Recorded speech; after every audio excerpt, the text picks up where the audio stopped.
Hello, everybody. Welcome to the Jim Rathmann Show. I am your host, Jim Rathmann. For those of you that don't know me, I'll give you my quick background. I grew up in South Florida, played college football at Louisiana State University, as you can tell with that behind me. But I've also been in law enforcement, done everything from uniform patrol, been an undercover narcotics, special response team, and SWAT, and even investigating high felony risk cases and homicides. In addition to that, I worked in the United States Secret Service, protected Presidents Barack Obama, Joe Biden. I've even protected presidential candidates Mitt Romney, Paul Ryan when he was going for vice president, basically all your number ones and number twos from all around the world. So I have a lot of law enforcement experience on both the local, state, federal levels, and I like to take deep dives into cases. But I want to start this particular case out, and I want to give a warning to all the listeners because some of the content I'm going to provide in this series called the Melanie Curtin case, okay? With this series, I want to give a trigger warning because there is going to be some information that I'm going to relay that you might find to be very sensitive and hard to hear. But it's true, and these things exist around us, and we're going to talk about it. And when I specifically speak to this Melanie Curtin case, there is a major injustice done here. And I'm going to show you exactly why this was a major injustice. Okay.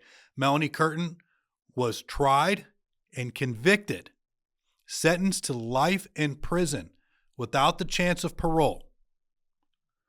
And the first female on female crime to ever get life in parole. Life behind bars without the opportunity of parole, okay? But she did get out on an appeal. And now that is set to go forth back into trial again, starting November 17th, which is next week. So I want to take a dive into this case for all of you, and this is going to be a series. We're going to start from the beginning about how Melanie Curtin became involved in this case, how she became a target, so to speak, of law enforcement, how she went to trial, what happened at her trial, what are all the exculpatory evidence that wasn't allowed into her case, okay, that would have exonerated her, how that was left out, how the appellate court picked that up, and what has happened since then. So again, trigger warning, we're about to take a deep dive. So trigger warning for all of you, because we're going to talk about Dennis and Cynthia Perkins. If you haven't looked that up before, Dennis and Cynthia Perkins, very disgusting case that happened with them, and that's what triggered all of this for Melanie Curtin, okay? Dennis Perkins, also known as Denny Perkins, he was a high-ranking official for the Livingston Parish Sheriff's Office, which is just on the outskirts of Baton Rouge. Denny, I worked with. I knew Denny personally, and back then I considered Denny a friend. But I no longer have that same view. And much like everybody else, because I know I can speak for all the deputies that I am friends with, still communicate with on a regular basis, every one of us was shocked, completely and utterly shocked about what happened with Denny when the news came to light. Because I promise you, I have spent so much time asking myself, what did I miss? I should have seen this. I'm supposed to be a trained professional. And I missed it. I missed the warnings. How? So let me talk to you a little bit about Dennis Perkins, aka Denny. Denny was arrested in 2019, along with his current wife at the time, Cynthia Perkins. They were charged with numerous, I'm talking over 60 counts of child pornography of juveniles under the age of 13. Child rape. There's even a charge for a crime against an animal. There were things as disgusting as ejaculating in cake batter, where cupcakes were made, brought to a school because Cynthia Perkins was a teacher, and distributed those cupcakes to the students and took pictures of it. Like, that is insane. It is disgusting. It is vile. And in no way, I never knew the person that I had spent time working undercover narcotics cases with, and also doing law enforcement search warrants to high-risk felony arrests. I had no idea that somebody standing next to me was a predator. So let's take a deep dive into that, okay? Cynthia Perkins was charged right along with Denny. They got married in 2018. Denny Perkins and Cynthia Perkins were only married for approximately 10 months. 10 months before she was arrested. Okay? Both of them. How they were arrested? There was a tip that came in. Denny was doing some things to some photos. Again, that involved the children eating cupcakes, putting pictures of himself or his penis on these pictures. All right. That was then picked up on by Adobe. It was then sent, just like how you have, the exploited children. They either came through the FBI or it came through some sort of investigative agency. Then it was then brought to the Louisiana Attorney General's office. They were tipped off to what was going on, what they thought might be a crime involving children. And that's where the investigation started. They spent time investigating it, figuring out what were the facts involving the case.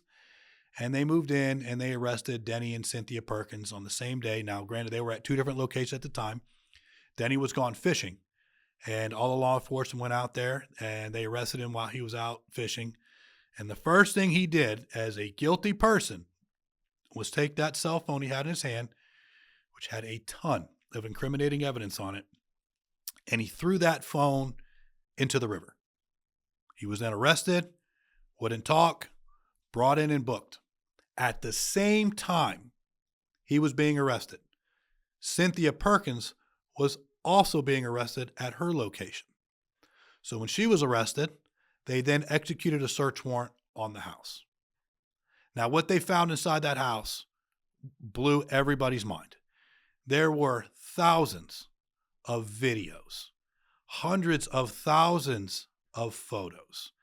There were files, hundreds of files on women that Denny used his law enforcement capabilities to either intervene, exploit.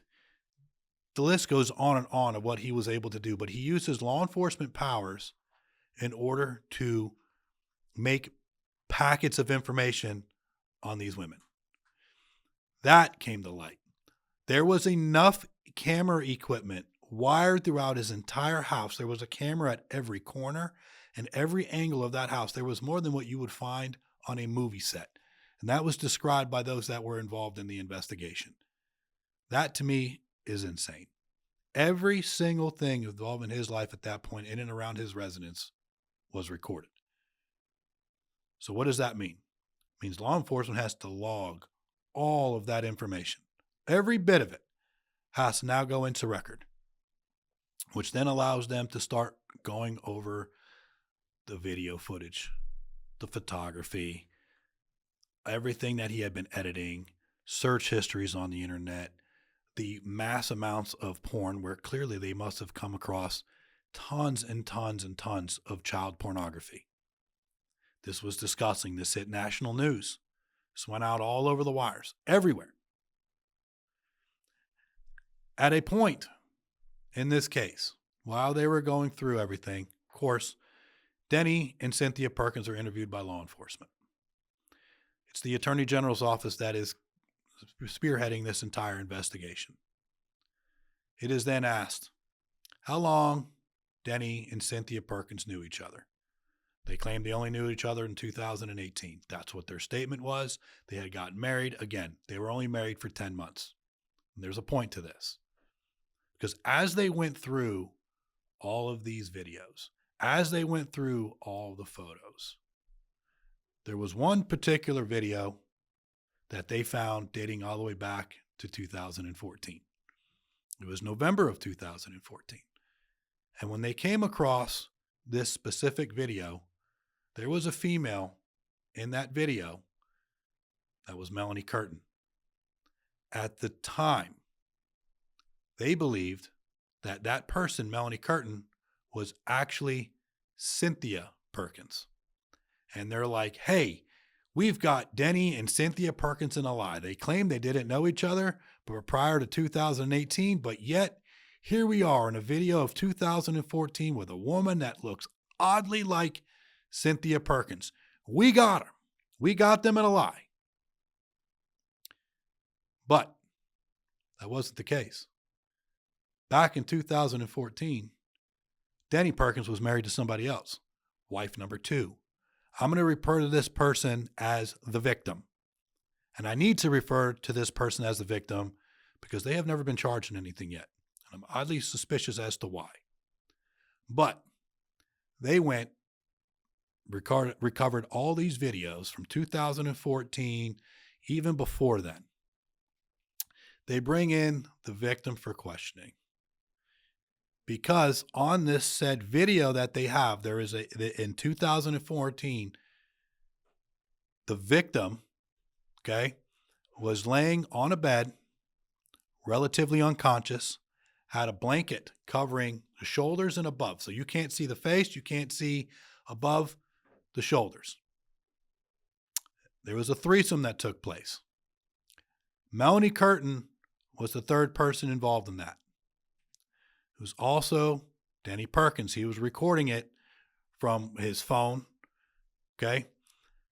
So while this is going on, again, the Attorney General's office thinks we got him. We got the said victim, wife number 2, and lo and behold, Cynthia Perkins and Denny Perkins in a threesome. But that wasn't the case. So before they can figure out that it's not Cynthia Perkins in this 2014 video, this information now gets out to the public. The media then starts portraying there is a third person involved in the Denny and Cynthia Perkins case. A third person. So that gets out to all national news, local news stations. You hear about it for weeks. There's a third person involved. There's a third person involved. Finally, they get wife number 2, said victim, to come into the Attorney General's office where the investigator in this case, Gene Guidry, questions her.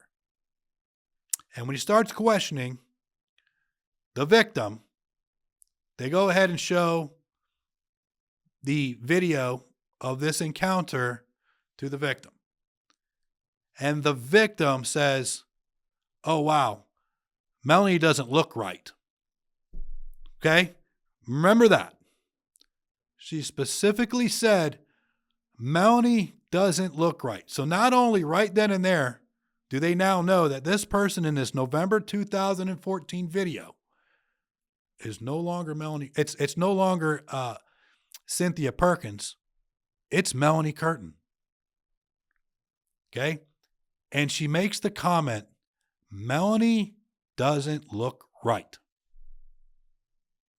Do you think the investigator in this case, Gene Guidry, did a follow-up question to that?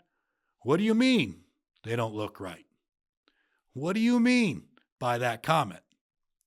By this point in the investigation, it is known that some sort of substance, whether it's scoops, whether it's Ambien, some sort of ketamine, there's no telling what it is. But a lot of these victims have been drugged. Why do we know this? Because there were other females that were recorded back at this time frame, many years before Cynthia and Denny, where drugs were involved, where they were being drugged, or they have no remembrance of what happened. All right? But the Gene Guidry, who knows this information, never once asked, well, what do you mean by that? So they just continue on. Now they realize the name of the third person inside this video, and it is Melanie Curtin. So what happens from here? They want to charge Melanie Curtin with first-degree rape. And under the Louisiana statutes for first-degree rape, it either has to be two persons or more, weapon of choice is used or some sort of drug to be able to incapacitate your victim. All right. So Denny Perkins was charged with 1 count of first-degree rape involving this same incident. But now Melanie Curtin, a mother of 2, no clue, and there's no connection whatsoever to Cynthia Perkins or anything that Denny and Cynthia Perkins were doing in 2018 to 2019. No clue whatsoever. Not even residing in the state of Louisiana, is now the 3rd person involved with the Denny and Cynthia Perkins case. Melanie sets out on a cruise. Well, before I even get into the fact that she went on a cruise, she was contacted by the Attorney General's office. She had communication going with the Attorney General's office who wanted to investigate her. She had an attorney representing her at the time. The attorney was making arrangements for this interview to take place. The interview was scheduled and then canceled by the Attorney General's office to be picked up on another date. At this point, Melanie Curtin was getting ready to go on a cruise. She already had it booked. The Attorney General's office was notified she was going on this cruise, and the interview was set to take place when she got back from this cruise. She leaves port. She's out on her cruise, has no clue what the true content of what is going on with this investigation. Lo and behold, Melanie Curtin gets back from her cruise, and at 5 o'clock in the morning on the cruise ship, a high-risk arrest warrant for Melanie Curtin is executed. It is executed by the Attorney General's office with all the media there. There is plenty of media there taking pictures of her, putting out their information about her being the 3rd person with Denny and Cynthia Perkins. So what does this mean? This means now that Melanie Curtin must be involved with the 60-odd something counts of crimes against children. And that is how she is publicly smeared. And I'm going to say smeared because that's exactly what happened. She was put out by all the media outlets as the 3rd person involved. Meanwhile, not once was it mentioned until several months later that her involvement had absolutely nothing to do with Denny and Cynthia Perkins and their sick, disgusting, twisted crimes against children. No. Melanie Curtin's had something to do with what happened in 2014, 5 or 6 years before this. But too late. Everybody in Livingston Parish, Baton Rouge, the whole state of Louisiana, Arkansas, Mississippi, you can spread it as far as you want. This was on national news. She is the 3rd person involved in that case. That is how people view it. So she must be guilty because it involves children. Meanwhile, she had nothing to do with the children. Nothing whatsoever. Melanie Curtin was caught up in this case only because she had a threesome with Denny Perkins and the ex-wife at the time known as the victim. So I'm going to dive into this a little bit more because Melanie has claimed since day one that she's had no recollection, no remembrance whatsoever of what exactly happened that night and how it happened. She remembers getting text messages, multiple text messages from Denny's ex-wife, wife number 2, the victim, to come over to the house after the LSU versus Alabama football game in 2014. She was asked up to 5 different times to come over that evening to watch a movie. Melanie was involved doing something else at the time with her family related. She had her child with her. But after being asked so many times, she decided, you know what? I'm going to go ahead and head over to Denny and the victim's house. She brought her son. Her son fell asleep on the couch. At some point or another, she had a cocktail. And that's where the night went black for her. She doesn't remember anything else from there until the next morning. The next morning, she has excruciating back pain. She has a terrible headache. She is feeling it, and all those signs and symptoms are that of somebody that has been possibly drugged. She goes and checks herself into an emergency room. She brought her family with her for that as well. So she's in the emergency department claiming these feelings and these symptoms that she has, extreme back pain, tightness of the chest, headaches. They run some panels on her. They did not do a toxicology screen for any types of foreign substances that could have identified scoops or GHB or, Ambiens or ketamine or any kind of other anesthetic, so to speak, that will put you out.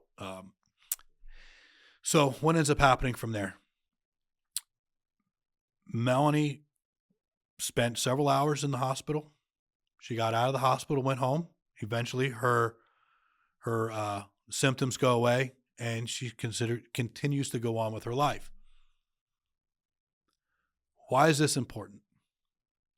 It's important to note because remember, she's being charged, or at the time when she was arrested, for this incident back in 2014 with Denny and his ex-wife, wife number 2, the victim, for rape.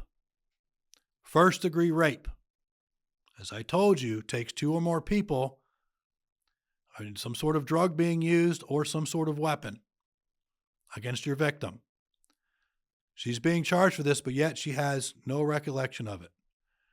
So, of course, she sticks to that. She tells them, I don't have any recognition of this or a recollection of it. However, I do have medical records.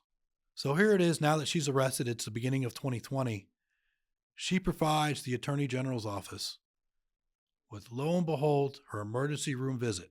There is no way that Melanie Curtin could have known that in 2014, November of 2014, that I'm going to need this.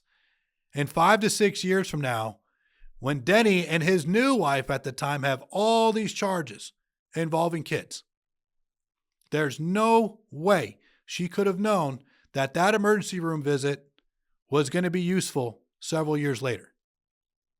But she provides that information and that documentation. Did the Attorney General's office stop pursuing her? No. Did the Attorney General's office correct the record that she was not a third person involved with Denny and Cynthia Perkins' set of crimes against children?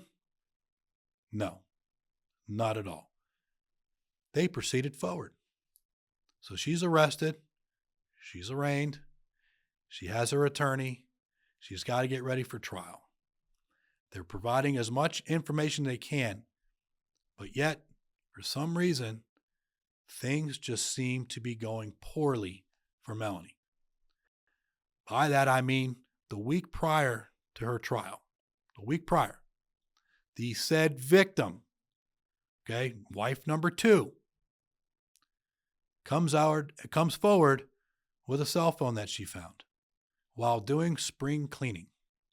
So she goes ahead and gets this phone, provides it over to the investigators, and now the case has to stop because they have to go through all the content. Inside that content were text messages dating all the way back to 2014.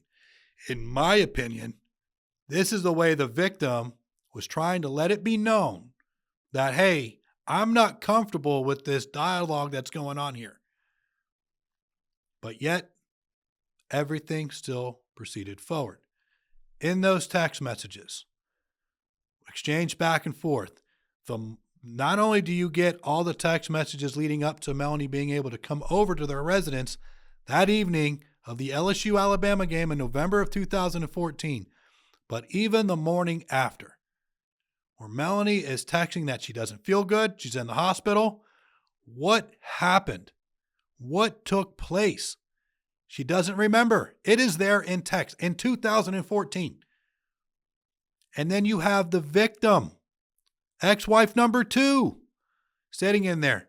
Girl, I don't know. And it was asked by Melanie, I only had this cocktail. And the victim, ex-wife number 2, states, I only had a drink from your cocktail. She only drank from Melanie's drink.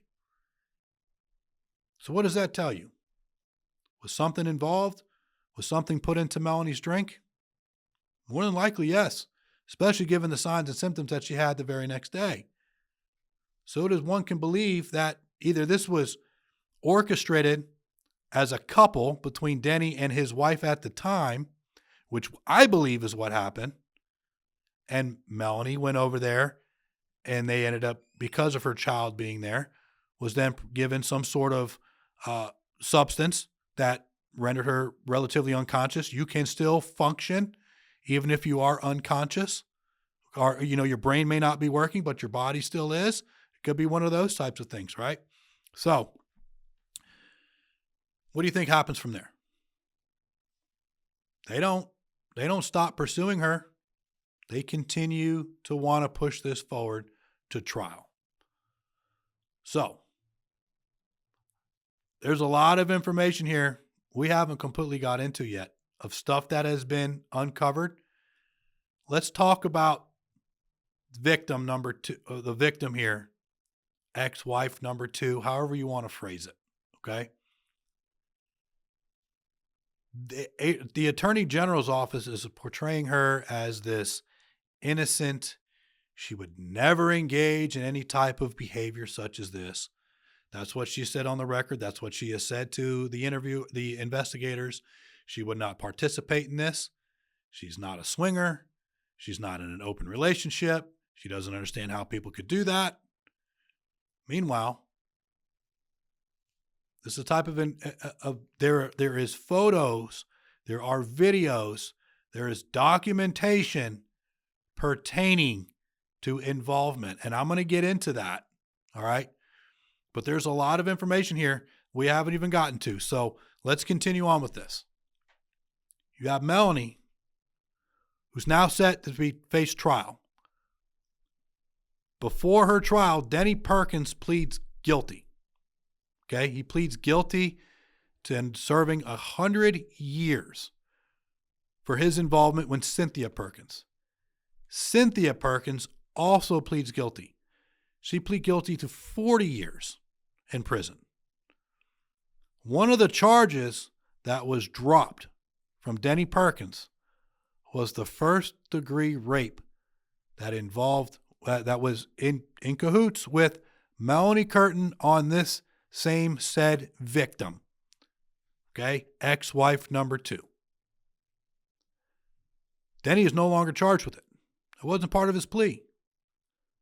But they still proceed forward with Melanie Curtin, which is going to start setting the stage for the trial. So when I talked earlier about exculpatory evidence that wasn't allowed in, the judge that presided in this case is Judge Brian Abels of Livingston Parish.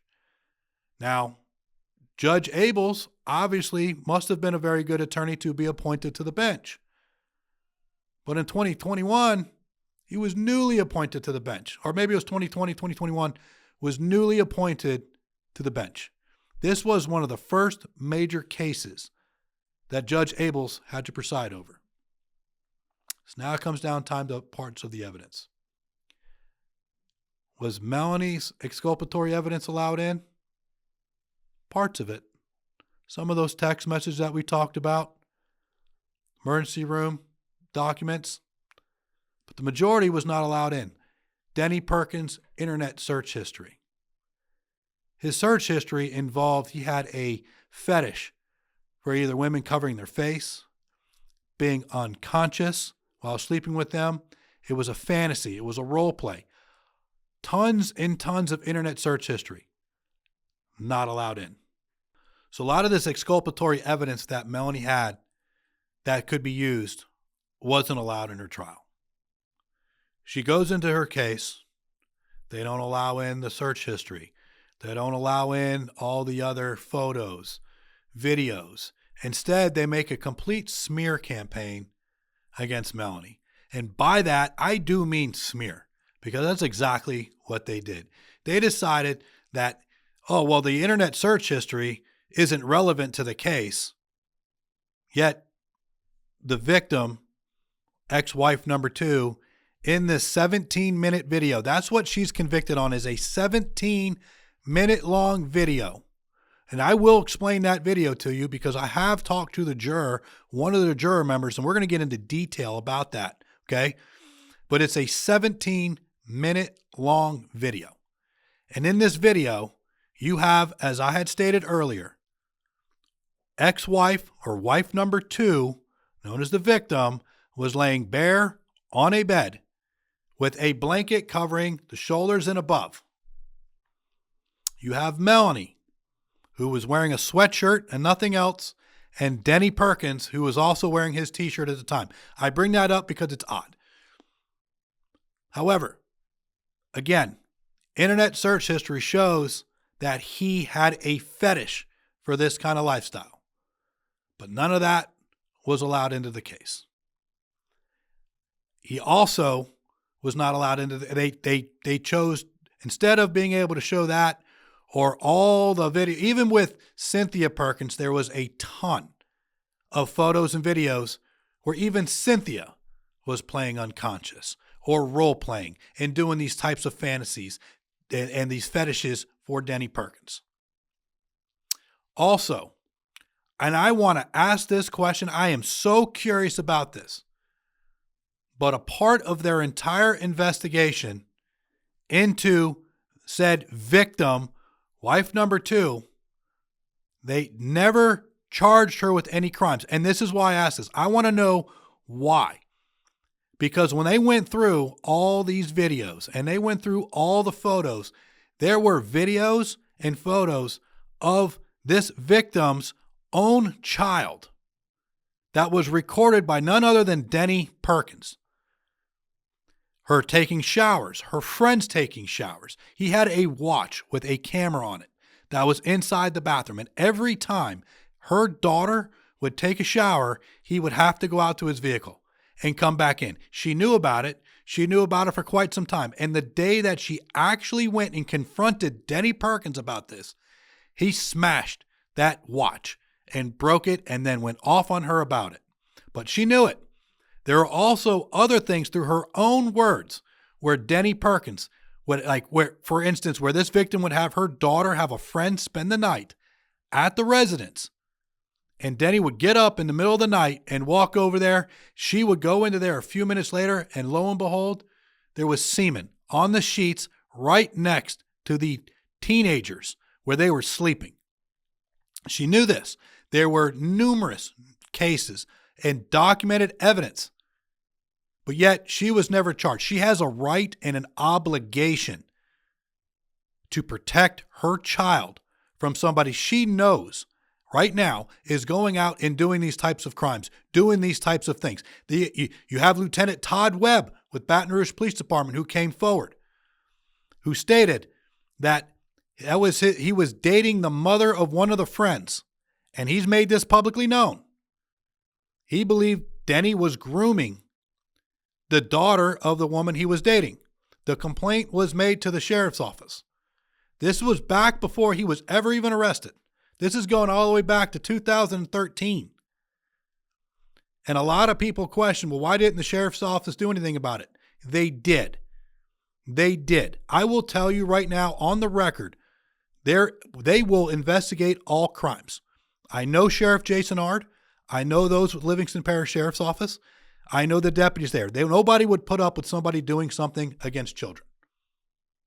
The complaint was made by this lieutenant from Baton Rouge Police Department. He came forward. Denny was immediately put on administrative leave while they investigated it. Immediately. The problem is that the guy that came forward, Lieutenant Todd Webb, and then I got that off the internet, when he came forward, he wasn't the biological father of the person he came in to talk about. Later on, the biological mother of this girl came into the sheriff's office and let them know that, one, she's dating this lieutenant, but she had a prior relationship with Denny Perkins.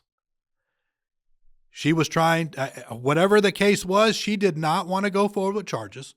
She did not want to write out any sworn affidavits. At that point, the sheriff's office has nothing to go on. They have no tangible evidence.